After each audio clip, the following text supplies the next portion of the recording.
Padma Vibhushan award వచ్చిందని తెలిసిన క్షణం నిజంగా ఏం మాట్లాడాలో ఎలా రియాక్ట్ అవ్వాలో తెలియని పరిస్థితి.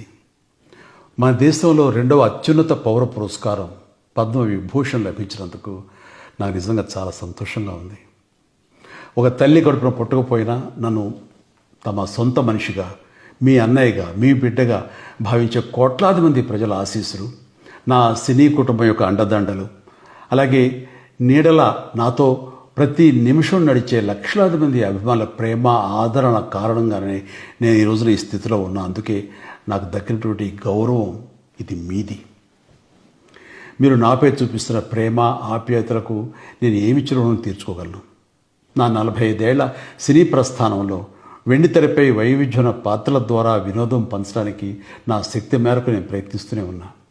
నిజ జీవితంలో కూడా నా చుట్టూ ఉన్న ఈ సమాజంలో అవసరమైనప్పుడు నాకు చేతనైన సాయం చేస్తూనే ఉన్నా.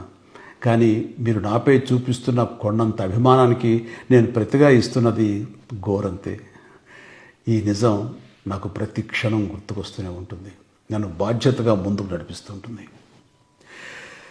నన్ను ఈ ప్రతిష్టాత్మకమైనటువంటి పద్మవిభూషణ్ అవార్డుకి ఎంపిక చేసిన భారత ప్రభుత్వానికి, గౌరవ ప్రధాని శ్రీ నరేంద్ర మోడీ గారికి నా హృదయపూర్వక కృతజ్ఞతలు. జై హింద్.